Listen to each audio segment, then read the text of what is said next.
What's going on, everybody? Welcome back to the channel and to another Overwatch League news video. Now, to be honest with you, I did not think I was going to be in a position today where I'd be double uploading. In fact, for a long time, I wasn't going to be making another news video in general. I was just going to let everything go by. I had stuff going on, but it's gotten to the point where so much stuff is piled up that we just have to talk about it, right? I mean, so much chaos has gone down in less than 24 hours, so let's dive right into this. The move I'd like to start with, at least in my opinion, is the most significant in terms of like a talent point of view, if you will. And that has to do with the Paris Eternal moving on from Glister. A lot of stuff has gone down with Paris so far this year. Lots of chaos in a very short amount of time. They're going through a serious adjustment period, and this is just another piece of the puzzle that they had to solve, right? Because at the end of the day, as alexyOWL explained, their general manager, Glister was just having a hard time fitting in with a fully Western roster. He was the only Korean player, unlike when he was on the San Francisco Shock last year, so it's just a tough fit overall. Glister, at least in my opinion, was one of the better performing players on Paris during the first stage, but again, at the end of the day, if he's not gelling well with your team, then I think it's in the best interest of both sides to move on. That way Glister can get a better opportunity,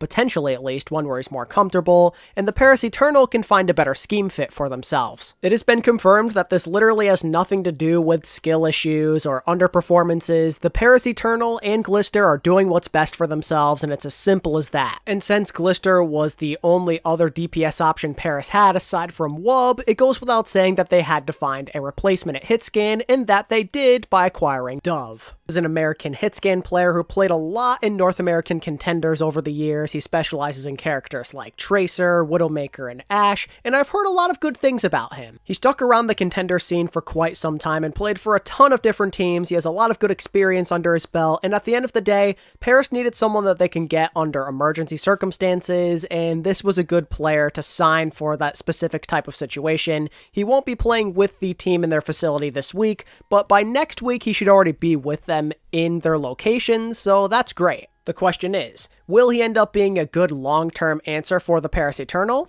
It's hard to say. On one hand, I think a lot of people will see this as a downgrade compared to Glister because he simply is just a higher potential player with better playmaking overall. But at the same time, I could see this working in Paris's favor. Paris went through some very similar situations last year where they had to make a couple of last-moment adjustments, and they ended up being better because of it, so maybe this year could be the same. In terms of how I'm feeling about Glister, I mean, I could see a few teams maybe having some interest in him. Do I think he has a ton of options available to him? No, of course not, but anyone with like a decent amount of Korean players or a full Korean roster, they might take an interest in him. He's a pretty solid option to have. Imagine him going to like the Guangzhou Charge, let's say. I think that'd be a pretty decent fit, but it all depends on what he wants to do.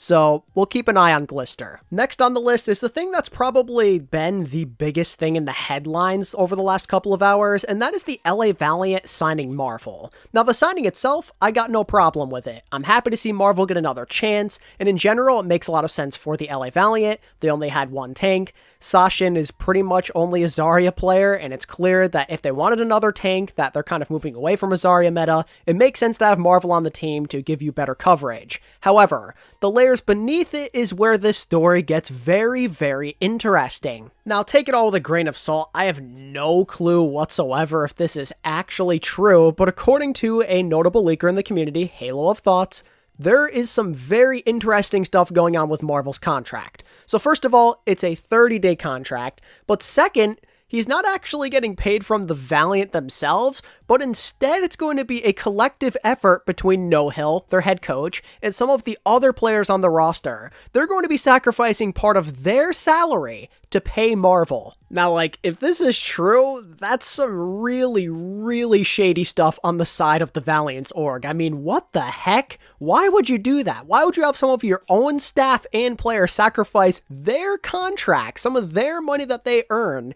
just to give Marvel an opportunity to play with you? I know you want to win and all, but that is some shady behavior. You're really gonna have your own staff pay out of pocket? Like, oh jeez, I pray to the Lord this is not true and they're actually actually paying him, but that's what the sources say supposedly, so I guess we'll have to see what happens in that regard. I doubt the Valiant are going to explain anything to us, so yeah, that's kind of what we're dealing with. This shouldn't be allowed though, man. This has to be illegal. There's no way that the league will let them get away with this, right? If they do, it just makes the entire league as a whole look really bad. I've seen a lot of complaints online already, and I wholeheartedly agree. This is a really weird and dumb situation that should not be a thing. Back to the move itself though, I think at least for the time being, for the next 30 days, this is going to be good for the Valiant. I like that they have some more versatility at tank, and they don't have to feel so stuck playing Zarya and the occasional diva comp. Maybe they want to play Winston or whatever else is meta. This is good for them. It makes their team just more talented. Marvel's a great leader. I think he'll get along great with this team. The only problem is I don't know how great he'll be synergy-wise. I believe that Marvel did play in Chinese contenders back in the day, but it was like with a Korean roster. So this will be very interesting. I'd like to see how he does from a communication standpoint. If that proves to not be too much of an issue, then great. The Valiant are going to be even more talented and perhaps even more competitive. It might take some time since they're going to be playing some different comps clearly, but maybe there is some faith to be had with this roster. Generally, I like the Marvel signing. I don't see what the problem is. It just makes their team better in theory.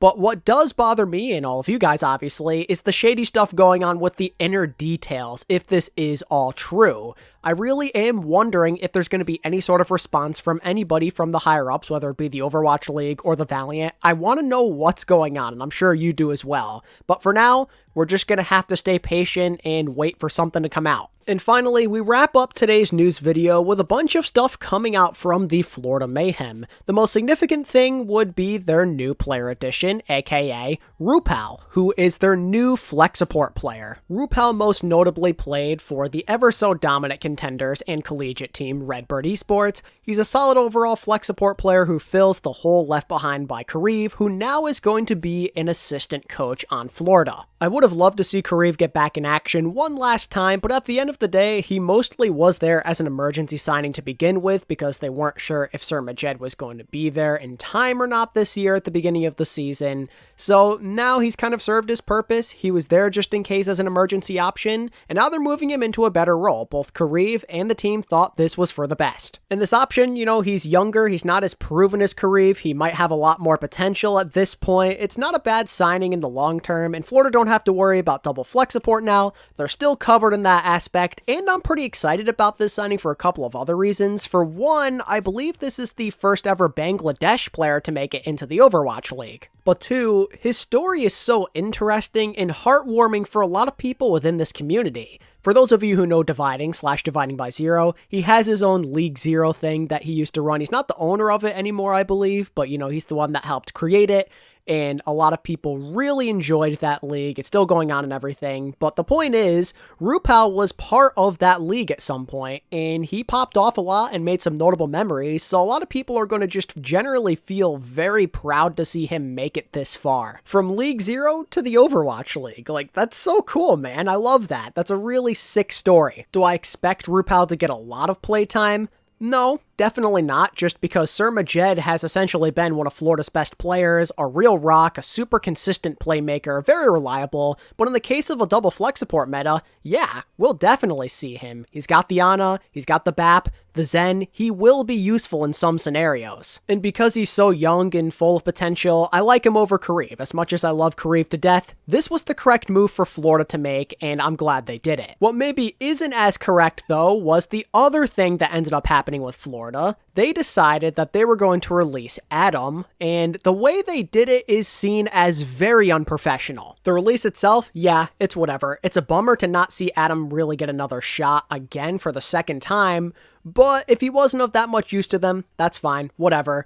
But what is a problem is how they handled it. For starters, the way that they announced his release was just generally seen as disrespectful. They didn't give him his own separate post to say thank you, or they tag him and have any sort of emotional video or whatever, or graphic. They just put him smack dab in the middle of some other things that were going on with Florida, like Exy joining the team in Florida, and Kareev moving over to coach and whatnot. They just put that smack dab in the middle. Oh yeah, Thank you, Adam. Not a big fan of the lack of appreciation, but that's not where it ends. After the departure, Adam took to social media, understandably angry, and said the following: "You guys didn't have the respect to drop me in person, and now you're trying to hide it without an actual announcement? Come on." So yeah, we were just talking about how disrespectful the Twitter post was, but this other thing that Adam said is also kind of sad. The fact that they dropped him over a phone call, I'm assuming. I believe it was like a Discord call.